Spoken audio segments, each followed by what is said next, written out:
Salut à tous. Alors, comme vous pouvez le voir aujourd'hui, on a cassé l'all-time high de BTC. Pour fêter ça, je fais ma première vidéo. Aujourd'hui, on va voir un peu ce que c'est la suite, parce que j'ai déjà vécu un bull run et j'ai vraiment l'impression que on est en train de revivre la même chose. Donc, comme on peut le voir là, on a une cassure très forte, très nette de l'ancien all-time high. Alors, on a déjà fait plusieurs avant, hein, c'était quand même un all-time high qui était pas si vieux que ça, hein. Il y avait à peu près, ouais, à peu près un mois et demi, donc il y a quand même une différence avec l'ancienne cassure, c'est que elle est assez nette. On le voit clairement, c'est très fort. Il y a pas besoin d'être un génie du trading pour voir ça. Donc en fait, cette cassure elle me fait penser à la cassure qu'on avait eue en 2020, que ça date. Cassure qu'on a eue en 2020 sur BTC, la cassure des 20K.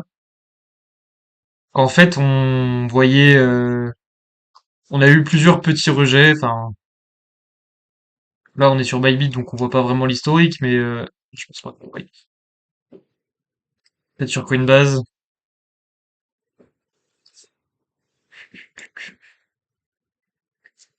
Hop, allez sur Coinbase.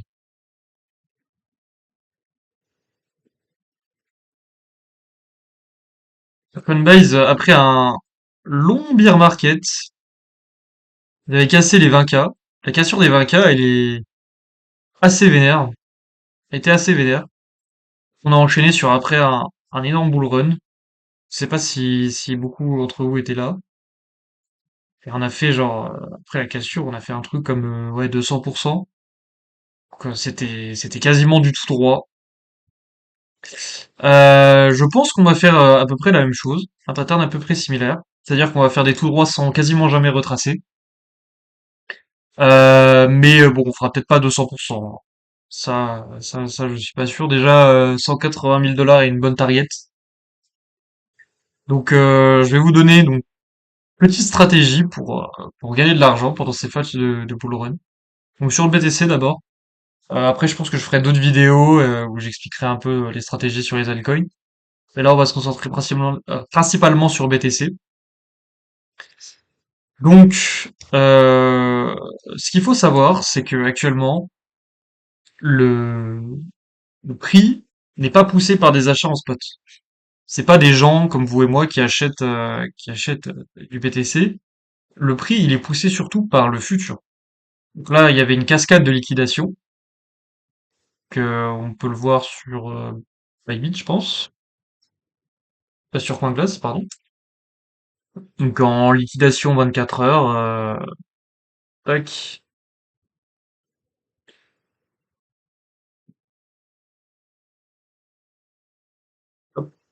On peut voir qu'on a eu quand même pas mal de liquidations sur les dernières 24 heures. 1 milliard, 1 milliard 24, dont 1 milliard de long. Que- le short, pardon. Donc c'est vraiment les shorts qui se sont fait défoncer la gueule. Ça c'est clair et net. Donc pour l'instant c'est une cascade de liquidation en short, de short qui s'est produit. C'est pour ça que le prix a réagi aussi fort. Donc là, ce qu'il faut savoir, c'est que maintenant il n'y a plus vraiment de short à liquider. Ce qui pousse le prix du marché à la hausse, c'est les longs en futur. Donc là, on peut voir le delta entre les achats donc sur les futurs et sur le spot. On voit clairement que le spot vend et que le futur achète. Qu'est-ce que ça veut dire ça? Ça veut dire que les futurs, eux, la différence entre le futur et le spot, c'est que le futur, à un moment, eh ben, il a plus assez de. Les gens qui achètent en futur, souvent, ils achètent en levier. Et au bout d'un moment, les gens ont plus assez d'argent pour contrer le spot, contrer les ventes en spot. Donc, ce qui se passe, c'est que le prix corrige. Il corrige très violemment, hein. Il prend, il fait on a une cascade de liquidation. Donc, ces cascades de liquidation, en général, en règle générale, de ce que j'ai vu, elles font à peu près moins 10% en quelques heures. Quelques heures, voire quelques minutes, hein. Des fois, ça dure vraiment pas longtemps. Donc ça commence un peu comme ça, c'est le prix qui trouve un petit point d'inflexion pendant le price discovery, qui corrige doucement, qui corrige doucement, qui corrige doucement, et puis bam, d'un coup, il s'effondre. Donc, en général, ça fait ouais à peu près moins 10%. Donc une stratégie bête et méchante que je vous conseille, c'est de ne pas FOMO pendant ces périodes de marché-là, de pas FOMO, de se trouver des petites targets d'achat, et de s'en tenir. Et en général, se trouve plutôt autour de moins 10%. Donc là, moins 10%, ça me paraît quand même assez peu réaliste. Faudrait qu'on aille là, quoi. En vrai, ici, c'est clairement une target d'achat, les 107 000 dollars, mais ça veut dire qu'on aurait réintégré la TH. Ça me paraît assez peu crédible. Moi, je pense qu'on va encore un peu run. Ça peut durer longtemps, hein. C'est pour ça que je vous conseille de pas in ou de pas in pour l'instant, plutôt de regarder le marché. Je pense on peut facile faire encore continuer jusqu'à ce qu'on trouve un bon point d'inflexion où il y aurait trop de vendeurs de spots et plus assez d'acheteurs sur les marchés, sur les contrats futurs. Et au bout d'un moment, faire une violente descente en quelques minutes. Donc ouais, hein, à peu près à 120 000 dollars, ça se verrait. 100 000 dollars, on pourrait racheter le retour de l'ATH. Si ce scénario se produit, par exemple, je vous conseille, c'est de l'argent facile. Alors, vous pouvez y aller en levier, mais allez-y seulement en deux trois parce que ça peut être très violent, hein. Des fois, ça corrige de 30% en quelques minutes.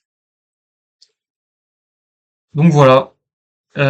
Sinon, donc ça, donc je vais vous donner une deuxième stratégie plus axée scalping.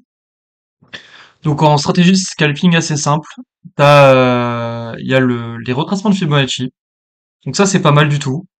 Il suffit de prendre un point et un point haut. Et on voit par exemple qu'ici ça marche très bien. Tac. En gros, l'idée, c'est d'acheter les 61,8 et les 38,2. Donc ici, on n'aurait pas été fil quand même. À pas grand-chose près. Ouais. Alors des fois, un peu sur les mèches, c'est vicieux, hein. Ça dépend des exchanges, les prix atteints sont pas tous les mêmes. Mais en général, ça marche très bien. Là, on n'aurait pas été fit, par exemple, sur Funmail. On va regarder sur un exchange qui traite plus sur les contrats dérivés, genre Bybit. Tac. Bon, bah, c'est exactement la même chose. Donc, les 61,8, on n'aurait pas été fit. Par contre, ah, si on aurait été fit à quelques dollars près. Ah ouais, c'est Pixel, hein. C'est Pixel. On aurait été fil plutôt sur Bybit. Alors, pour les TP, donc, le conseil, c'est, vous achetez les 38,2, les 61,8, les 65. Faites du DCA, vous rentrez par exemple un tiers de pause ici, deux tiers de pause ici, et l'entièreté de la pause, vous la rentrez dans la golden zone, donc 65. Et en stop loss, vous essayez de mettre le point bas, peut-être. Tac. Vous essayez de mettre le point bas, même si en général, j'aime pas trop mettre des stop loss sur les points bas, parce que c'est là où on se fait attraper. Mais voyez en fonction plutôt de votre money management. Donc, pour les 38,2, enfin, quand vous achetez des retracements de Fibonacci, la stratégie est assez simple.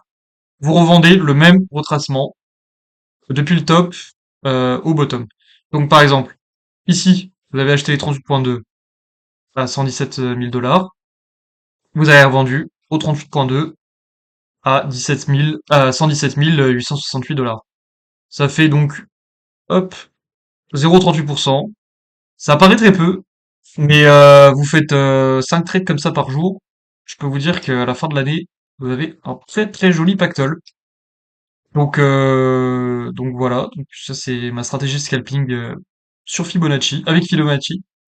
Euh, je vous conseille, donc là on va peut-être pas aller dans les détails parce que la vidéo va peut-être être un peu trop longue, on va voir en fonction de ce que vous voudrez, mais ce qui est important de savoir c'est aussi où se trouvent les zones de liquidité. Donc là, ici clairement on avait une zone de liquidité, tac. Les deux points bas, En général, en fait, les zones de liquidité, c'est là où les gens mettent leur stop loss. C'est sous les points bas. Ici, on avait deux petits points bas, donc le marché est allé les chercher d'un coup. Et en plus, on était sur les 38,2, donc facile ce petit scalp. Donc voilà, si vous avez des conseils, besoin de conseils ou quoi, ou si vous voulez plus d'infos, je vous laisse regarder mon Telegram dans la description. Donc c'est vraiment la première vidéo de ma chaîne, je suis vraiment un débutant, donc n'hésitez pas à me laisser un petit commentaire. Allez, salut!